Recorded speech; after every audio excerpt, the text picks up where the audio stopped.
Good evening, everybody, and welcome to yet another Wednesday webinar. My name is Sana, and I will be introducing your very special host for the day. Let's get started with the webinar. I'll just start the screen share now. We're starting now. All right. Moving on to the next slide. Okay, so Vignesh was just like you. He wanted a high score on the GRE, but he was not too sure he would be able to get it, mostly because he had a very limited amount of time. You can see he had only a month to prepare, right? So Vignesh enrolled with us. We gave him a month-long study plan based on a diagnostic test that we gave him. He, as you can see in his own words, stuck to the study plan, prepared comprehensively for a month, and in just a month's time, he was able to score a 320. That's right, with, if you will see, a 170 in Quant. Now, I'm sure all of you are aware that a 170 in Quant should be what you're targeting. So my next question is, how many of you want a 170 in Quant? How many of you are looking to score a perfect 170 in Quant? And I'm really glad that you decided to attend this webinar because hopefully we can give you some insights into how you can score a 170.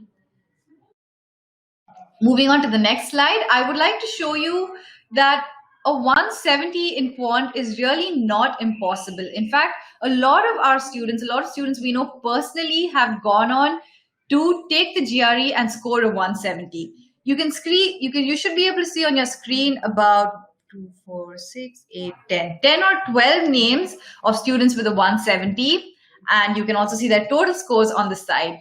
All of this just to say that a 170 is not impossible. So do work hard, and hopefully at the end of the webinar, you're feeling a little more confident about your GRE.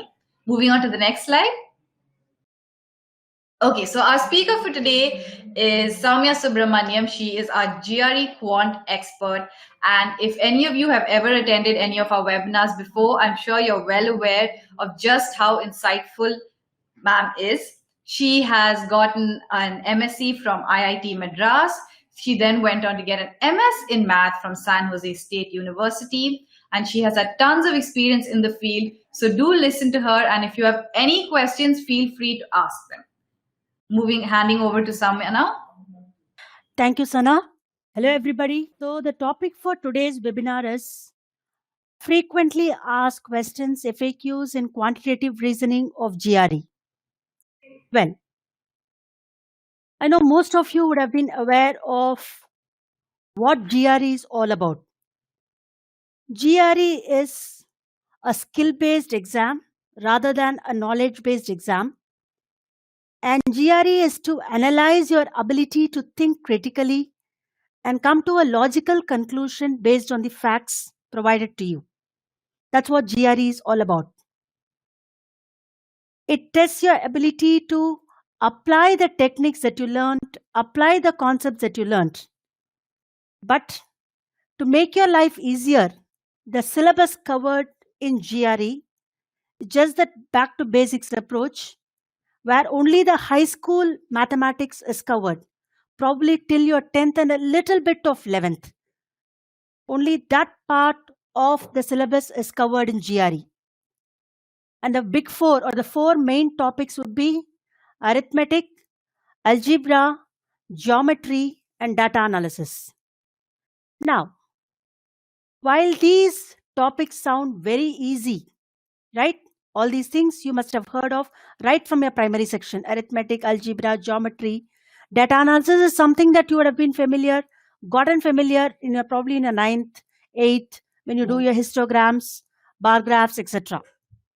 Now, having said this, it is surprising that only say around 20 to 30% of the world's GRE test takers get a score of 170 on 170 in Quant. A perfect score of 170 in Quant. Now, what could be the reason behind this? Why is that there is just a 30%, mere 30% of the test takers getting a perfect 170 in Quant?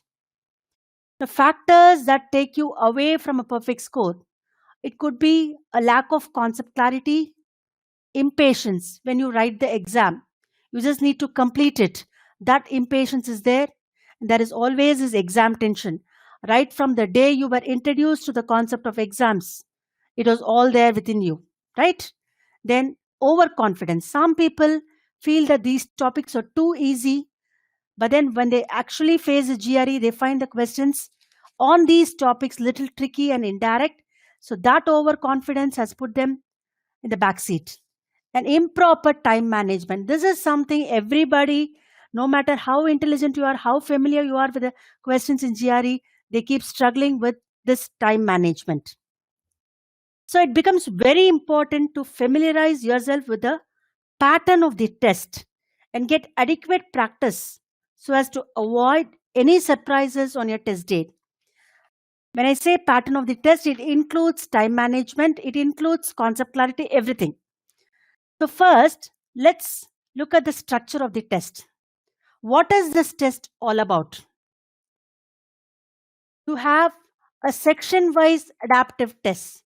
Each section consists of 20 questions. You could have 3 quant section and 2 verbal section, or 2 quant sections and 3 verbal sections. But the crux here is every section is adaptive.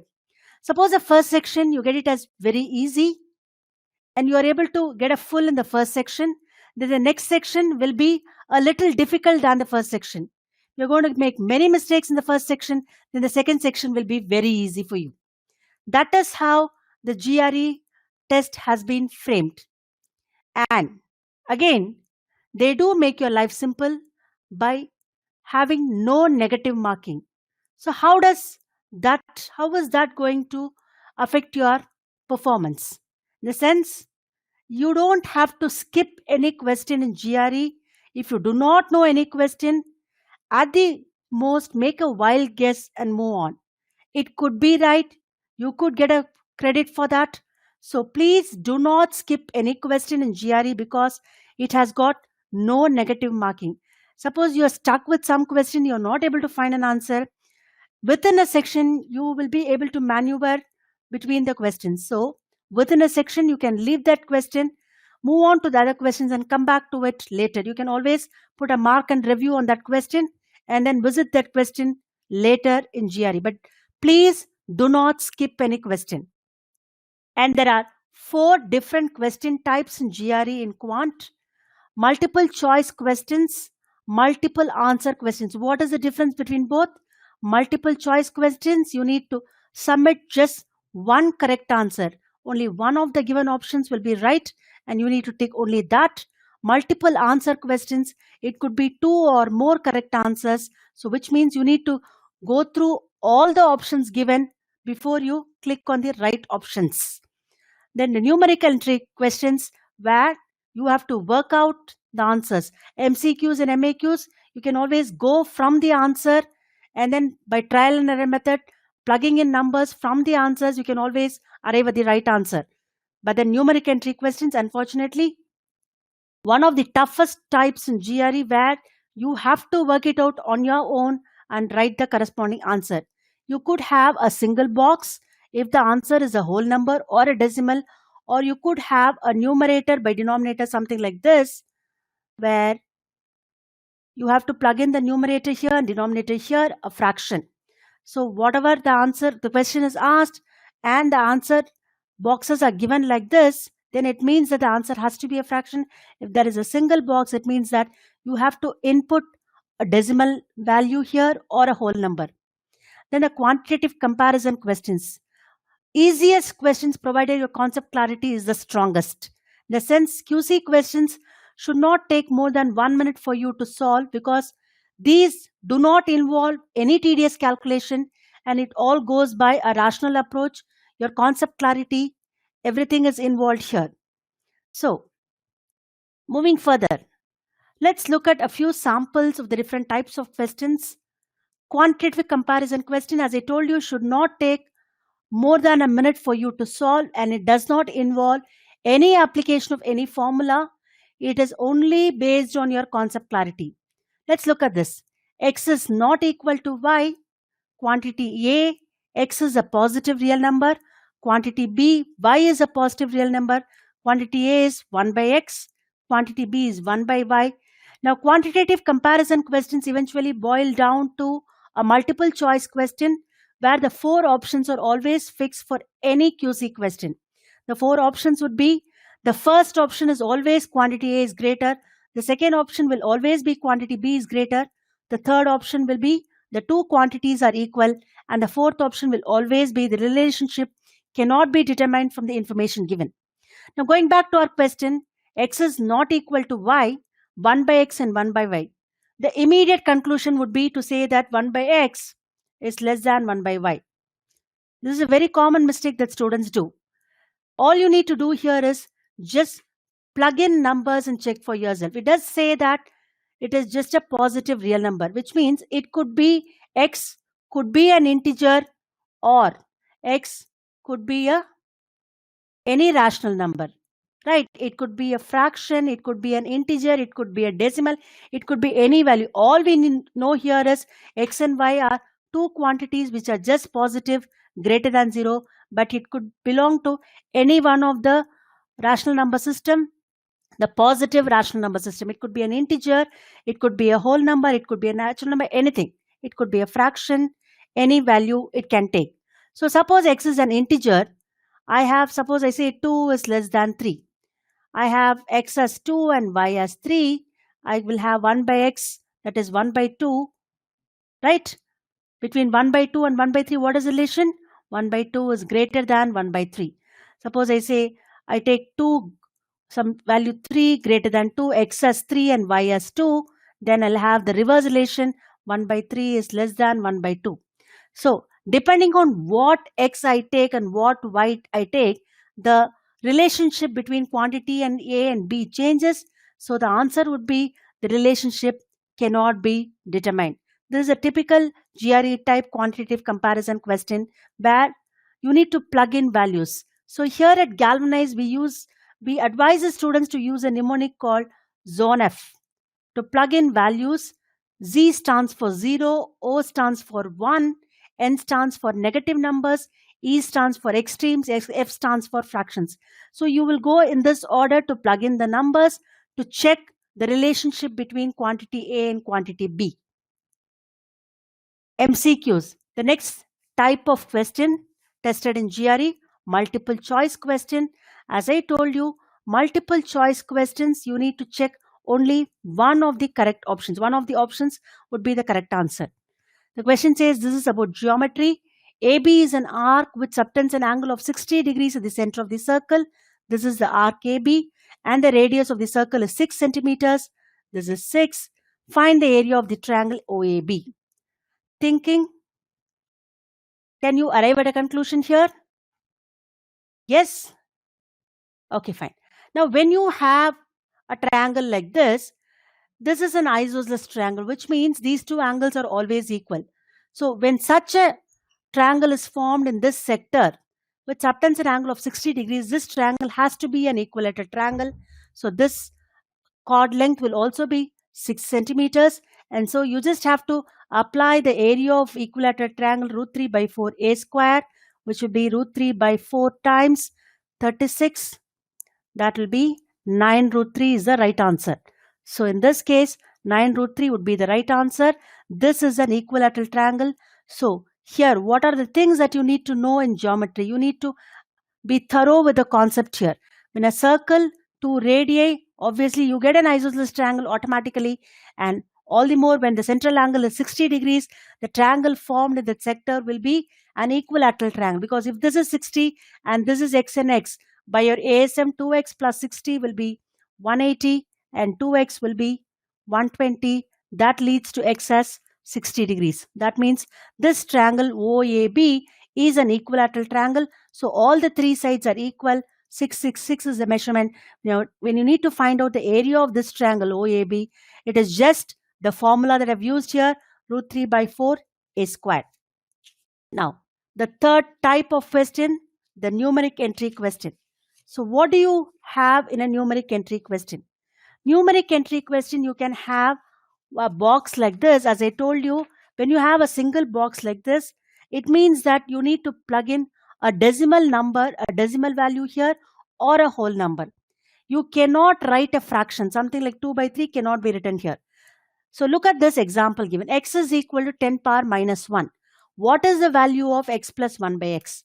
X is 1 by 10 or 10 power minus 1, which is 0.1. So when you look at x plus 1 by x, this would be x is 0.1, 1 by x will be 1 over 1 by 10, which is 10. So the answer would be 10.1.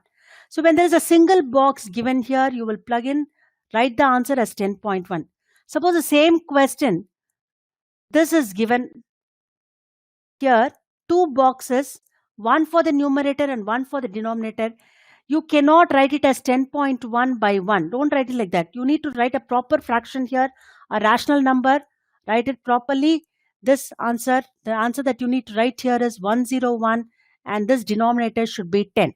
10.1, I'm going to rewrite it as 101 by 10. So depending on how many boxes are given, you will write the answer accordingly. When there is a single box, it has to be filled with 10.1 only. That is, it has to be filled with a decimal or a whole number. Now, when you have a single box, you cannot write a fraction like this. The computer will not accept it. Now, multiple answer question, another type of multiple choice question, but then here the question, it would be stated that you need to tick two correct answers, indicate both the numbers, which two of the following numbers have a product that's lying between -1 and 0, indicate both of the numbers, which means you need to tick two of the correct answers here. On the other hand, you could have more than two as the correct answers. For example, in this case, which of the following integers are multiples of both 2 and 3, which means they are multiples of 6. You could have a 18, 12, and also 36. There are three correct options here. So it could be 2 or more than that will be the correct answer for a multiple answer question. These are the 4 different types of questions tested in GRE. Right. Now, moving on to the webinar topic, frequently asked questions. Based on our experience in this field, we have come out with a few frequently asked questions from our enrolled students. The first question would be, which is the hardest and the most frequently tested concept of the 4 topics in GRE? So the 4 topics to recall would be, the 4 topics, if you had looked at it, that would be arithmetic, algebra, geometry, and data analysis. Now, first frequently asked question, which is the most tested topic, or out of these 4 topics, hardest and the most frequently tested topic? Yes, both go together here. So arithmetic, algebra, data analysis, and geometry, out of these 4 topics, students have found data analysis to be the hardest and the most frequently tested topic. Now, most frequently, arithmetic and data analysis run parallel to each other in this case, but the hardest of all the topics have been data analysis so far. Data analysis, which involve permutations, combinations, probability. Those are some topics that children find normally very difficult to understand. The reason being that these are topics that are taught in high school, probably in your 11th standard or so, and it's that subtle difference between permutation and combination that students fail to understand. So students who have enrolled with us, I'm sure you would have seen our tips and tricks modules where we have webinar videos specifically on probability and permutations combinations, how to approach probability questions, how to approach permutations combinations questions. Students who are not enrolled with us, well, you need to search, Google search for our webinar videos on probability and permutations combinations. I mean, to give you shortcuts on this hardest topic, so-called hardest topic of GRE, data analysis, probability, and permutations combinations. Now, as I told you, data analysis and arithmetic run parallel to each other when you are looking at the most frequently tested concept. Arithmetic. Under arithmetic, the number system. Number system carries more weightage. You need to know everything in number system, right? From prime numbers, composite numbers, odd numbers, even numbers. Everything in number system is something that you should know. And prime factorization, factors, multiples, divisors, all these sound very simple, but the type of questions that are tested would be little complicated when it comes to arithmetic. So, and apart from this, exponents carry more weightage with respect to arithmetic topic. Let me give you a peek into one of the typical GRE type problems, one of the twisted, tricky problems in exponents. Exponents, you will know that a power m times a power n is equal to a power m plus n. Sounds simple for you. You should be thorough with the laws of exponents when you sit for your GRE exam. Right. Let me give you a peek into a typical exponent question that is tested in GRE. Look at this. In the equation x4 power n minus y7 power n is equal to p, n is a positive integer and x and y can be any integer between 1 and 9, meaning that x4 and y7 are both two-digit numbers. So x4 is a two-digit number. You have two numbers here. One number is x4, the other number is y7. There are two-digit numbers, and then there is x4 the whole power n minus y7 the whole power n is equal to p. That's what is given here. The question is, what are all the possible values of the units digit of p if p is greater than 0? So, as I told you, exponents as such, the topic sounds very simple, but look at this problem. This is also simple provided you know the meaning of units digit. You know, when you have a two-digit number, you have a tens place and a units place. When I say x4, the units digit here is 4. So, when you are looking at the units digit of p, that is a question all about units digit of p, you are more bothered about the units digit of x4 and the units digit of y7 only.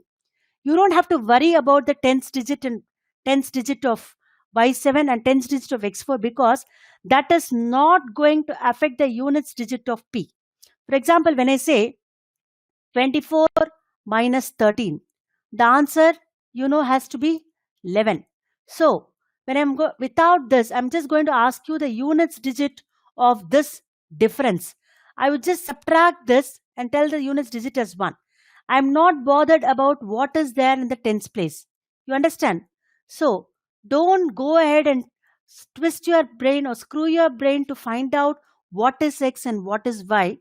Just be bothered about what could be the possible values that can come here in the units place. Let me start iterating on this n here. So when you have n, and then I'll have a 4 power n, 7 power n. Ideally, when you have x4 power n, the units digit will take this pattern here, 4 power 1, 4 power 2. So when n is equal to 1, this two-digit number has the unit digit as 4 and y7 power n has the unit digit as 7. Right? I'm talking only about the units digit. As I told you, I'm not bothered about any other digit, but only the units digit here. Now, when n is equal to 2, 4 square ends in a 6, 16. 7 square ends in a 9. When n is equal to 3, 4 cube ends in a 4. 7 cube ends in a 3. When n is equal to 4, 4 power 4 again ends in a 6. I'm talking about the units digit again. 7 power 4 ends in a 1. Right? 7 power 4 is 49 times 49. Again, you don't have to necessarily calculate what is 49 times 49. Again, bother about what is 9 times 9, the units digit. 9 times 9 is 81, ends in a 1. So 49 times 49 has to end in a 1. That is, the units digit of 49 times 49 has to be 1. Therefore, you get 7 power n when n is equal to 4 will be 1. And when it is 5, again this would be 4, this would be 7. And as you can see, the pattern gets repeated for 7 here. After every fourth power, it will be 7, 9, 3, 1. Then this here, it gets repeated. It's only 4 and 6. So now, you're not just looking at the units digit of 4 power n and 7 power n here. You're looking at the units digit of their difference. When you find the difference, as I told you, as I gave you an example, the difference of the units digit will be the units digit of the difference, right? So 4 minus 7, you are going to, when you have a 4 in the numerator, the first number and 7, what do? You cancel it off, borrow a 1 from the preceding number, the tens place, and then make it as 14, and then find the difference as 7. So here, the p's units digit here will be 7. Here in this case, it is 16 minus 9 will also be 7. And here in this case, 4 minus 3 will be 1. And here in this case, 6 minus 1 will be 5. Here in this case, 14 minus 7 will be 7. So the units digit will only be 1, 5 or 7. These are the possible units digit that P can take. So this is a typical exponent challenging question, one of the typical challenging questions in GRE with respect to exponents. So which means unless you are thorough with what units digits are, identify the patterns, practice more sums, and then understand the meaning of exponents, you will not be able to solve this problem. It does take a lot of time if you don't understand these concepts properly. Next, moving on. Which topic has more weightage in arithmetic? As I told you, it is that exponents carry more weightage in arithmetic. Exponents might involve both factors and multiples. There could be combination of factors and multiples, prime factorization, everything under exponents. At Galvanize, we do have lots of problems in arithmetic involving only exponents, only factors and multiples, various practice tests, timed, untimed tests. Those who are enrolled with us, they would know better about the type of quizzes, type of tests that we have on our platform. The next commonly asked question would be, which subtopic has more weightage in data analysis? As I've been telling you, permutations, combinations, probability have more weightage. What is data analysis? For those who do not know, data analysis involve averages, that is mean, median, mode. We will have probability, we'll have permutations, combinations. Apart from that, we do have data interpretation. Now, more weightage and hardest would be probability and permutations, combinations. But data interpretation are the easiest topic in data analysis. The easily scoring topic, subtopic under data analysis would be data interpretation, where you need to just look at the graph. Again, at Galvanize, we have a webinar video exclusively on data interpretation, how to solve, how to tackle data interpretation questions. So if you get a chance, please go through that webinar video. Now, for all those enrolled students, you don't have to go and search, Google search as to where our webinar video is. Go for the link. It's all the webinar videos are under one module sitting right in the platform under the Quant classroom, under the tips and tricks modules. You will have lots of these webinar videos under one place, in one place. The next question would be, how much of coordinate geometry is tested? Now, normally, coordinate geometry is a less common topic. Not much of coordinate geometry is covered here. Coordinate geometry includes plotting the points, drawing a graph, all those stuff. But you don't have to necessarily go to that extent of a 3D geometry that is tested in 11th standard. At the most, you should know a straight line equation, maybe a slope-intercept form, or the meaning of slope. Understanding the meaning of slope is very, very important in coordinate geometry. Apart from plotting the points, apart from knowing the 4 quadrants, apart from knowing the signs of the coordinates, abscissa and ordinate in the 4 quadrants, it is imperative for you, it is mandatory for you to know how the slopes are provided, the way the lines are inclined. Suppose the lines are inclined upwards or downwards, how does the slope change? Can it be negative or can it be positive, or the slope is not defined, or the slope is 0, depending on how the line is. Slope formula is always change in y by change in x. So let me give you a typical coordinate geometry question which would involve the slopes and the signs of the coordinates, that is the ordinate, abscissa and the ordinate in the 4 quadrants. So this is a typical coordinate geometry question.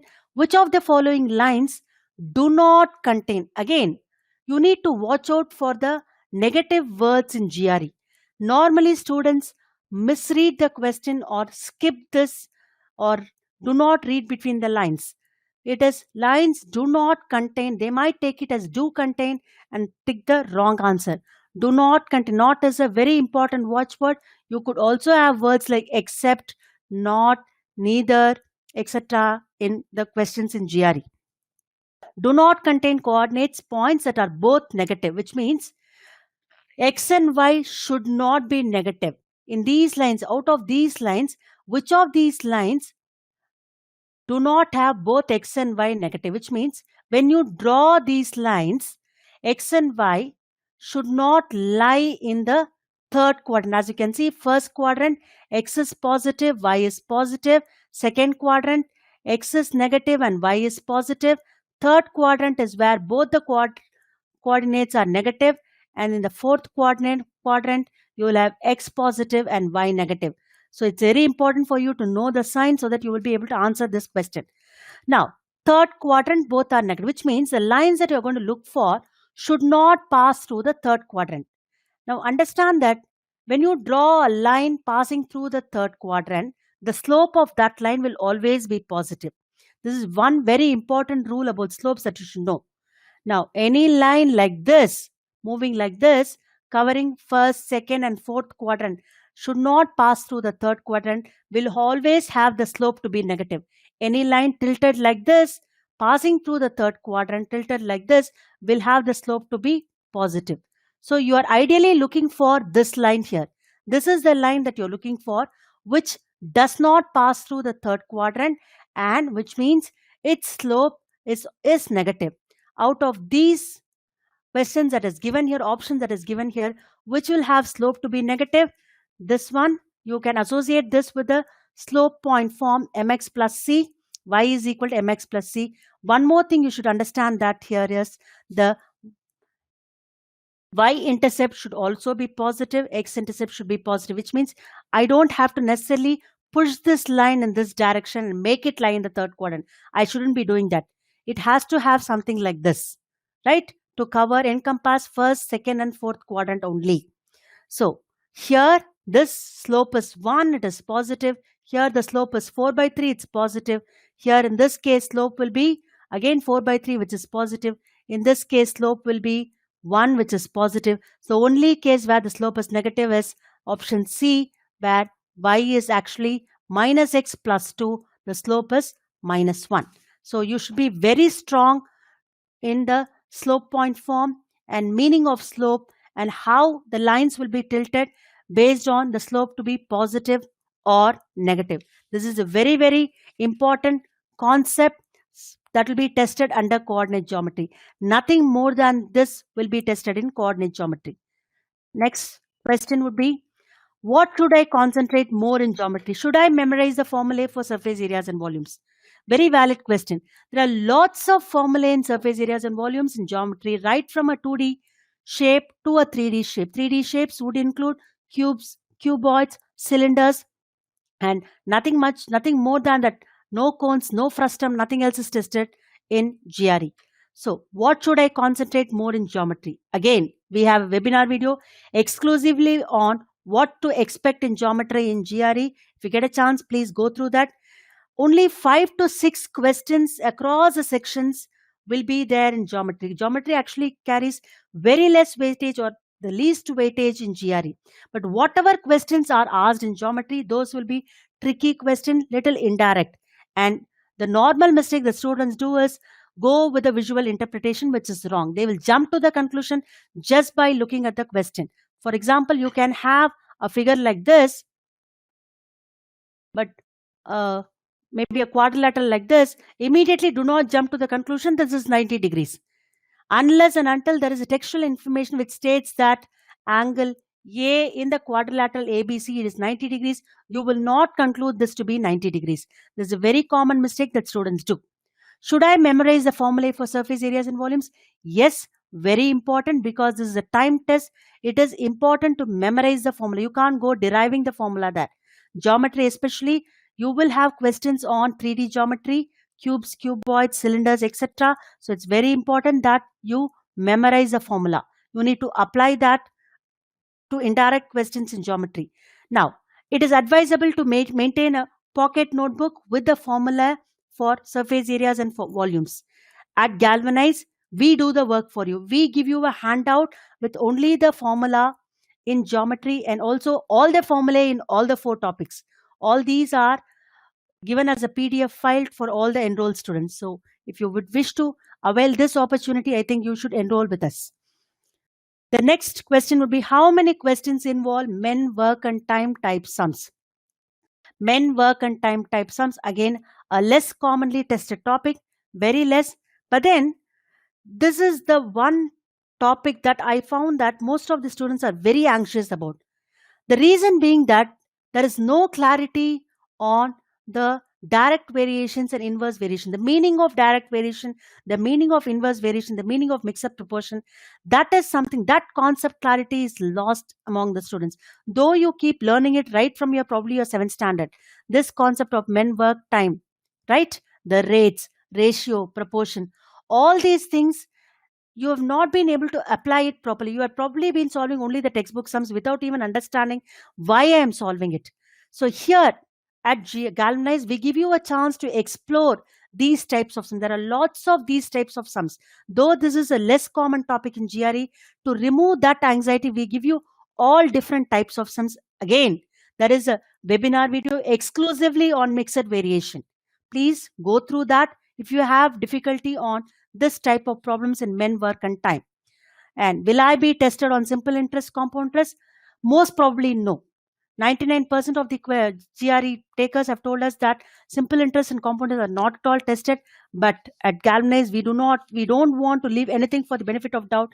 We give this as application of percentages on our platform. So simple interest and compound interest, you should know only the formula here. Nothing complicated is tested under these two topics. You just know that simple interest is nothing but principal times the number of years, the term period times the rate of interest by 100, and the compound interest is given by the formula P into 1 plus R by 100, the whole power n minus P, where R is the rate of interest, n is the number of years or the time period. So it is enough if you know this formula. Most of the questions will be based on only these two formula. If at all there are any questions tested on simple interest and compound interest. Right. Now, moving on, are standard deviations tested extensively in GRE? Standard deviation. This very word creates panic among the students. Very, very less number of questions under standard deviations are tested. You don't have to necessarily by heart the formula for standard deviation. Let me give you a typical standard deviation question. So standard deviation, as you know, if you're going to look at the formula, it's sigma x minus x bar the whole square by n square root of this would be the standard deviation formula. Now this creates panic among the students. What is this x minus x bar? X bar is the mean. Do I have to find the mean, square it, sum it, and then divide by the number of observations, take the square root? That's so tedious. No. Nobody is going to ask you to calculate standard deviation in GRE. Understand the meaning of standard deviation. Standard deviation means how well the data is deviated from the mean. That is all standard deviation all about. That is what is tested in GRE. How much have you understood the meaning of standard deviation? Let me give you this example. Set A is 13579, set B is 2468. Quantity A is standard deviation of set A, quantity B is standard deviation of set B. Looks very simple. Now please do not go ahead and calculate the standard deviation of both the sets using this formula. This is a quantitative comparison question. It should ring a bell in you that you are not going to use any calculations here. You're not going to do any calculations here. As I've been telling you, QC questions involve only a rational approach. So think about the definition of standard deviation. How deviated is the data from the mean? That is what standard deviation is all about. Given this set, it's easy for you to find out the mean. So mean of set A, x bar of set A will be the sum of observations by number of observations. That will be 4 plus 5, 9 plus 7, 16 plus 9, 25 by the number of observations, which is 5, and the data is sorted data. And x bar B will again be 2 plus 4 is 6 plus 6, 12 plus 8 is 20 by 4, which is again 5. Both the means are the same. You're looking at standard deviation. If the means are same, standard deviation need not be necessarily same. It depends on which set you found the mean for, how the set is, how every element of the data set is different from the mean. That is what you're going to look at here. Now, if you look at this, x bar is equal to A for the first set. You look at the extremes here. Since the data is sorted, it's enough you look at the extremes and the mean. The extremes are 1 and 9 and the mean is 5. So there is 4-unit gap between the mean is 5. So here the data set is going farther 4 units away from the mean to the left and 4 units away from the mean to the right. So typically when you're going to plot this as a graph, your 5 is here, so 4 units away from the mean. So your 1 will be here, your 9 is here. This is the range in which the data set lies, right? There's a 4 unit gap between the mean and the extremes on both ends, right? Between 5 and 1, 5 and 9 on either side of the mean, it's a 4 unit gap. But then if you look at set B, the mean is 5. Mean is 5 means it's going to lie here. Mean is here. But look at the extremes here. There is a 3 unit gap, which means this data set is closer to the mean than this data set. For this data set, the mean is little spread out. The data set, the elements are little spread out from the mean, but here the data in this data set, the elements are closer to the mean, which means you have to understand this very important rule. That is, closer the values are packed around the mean, the smaller is the standard deviation, which means the spread is less. So here the spread is more, standard deviation is more. Here the spread is less, so the standard deviation is less. So standard deviation is more for quantity A. Directly, without calculating the standard deviation, just by understanding the definition of standard deviation, I have arrived at the answer here. So which means you should not or need not by heart any formulae for standard deviation or variance here. Just understand the meaning of standard deviation. That's more than enough.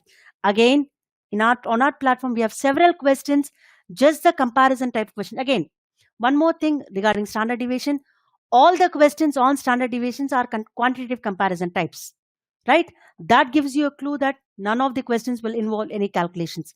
On our platform, we do have lots of questions of this type involving standard deviations of quantitative comparison questions especially.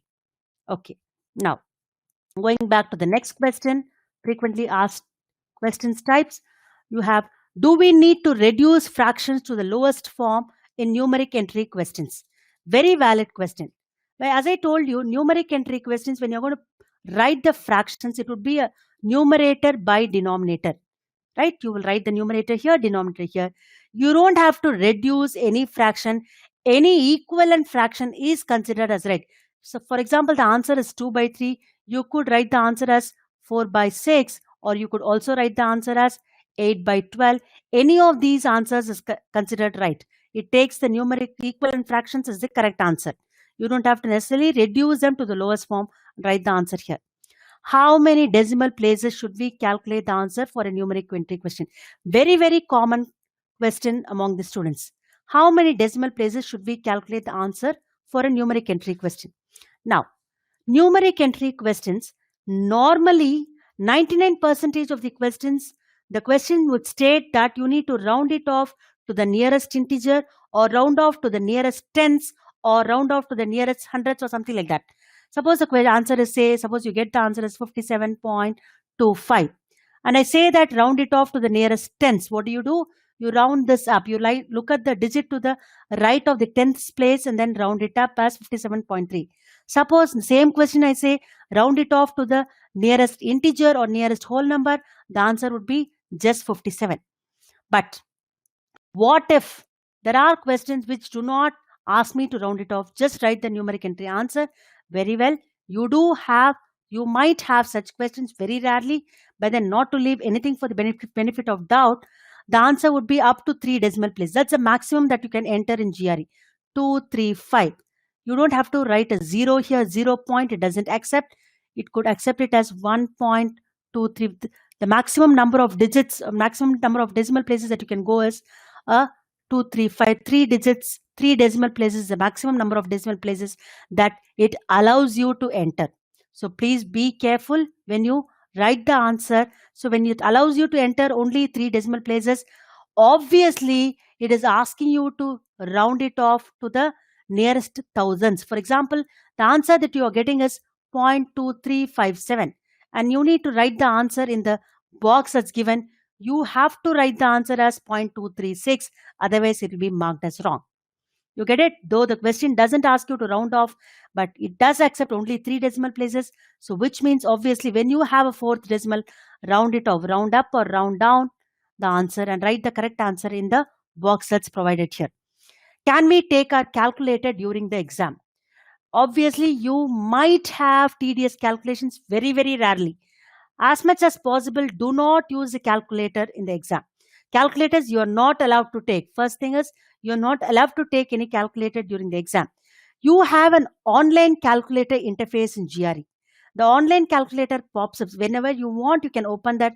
If you don't want, you can always, it always remains closed. If you want, you can open it. But as much as possible, try to avoid using that calculator unless and until it demands you to use, have a long calculations with say 5-digit number times 5-digit number. Don't just like that use this calculator, because it is very time consuming. You can always go for approximation and estimations. Again, look at our webinar videos on this approximations and estimations.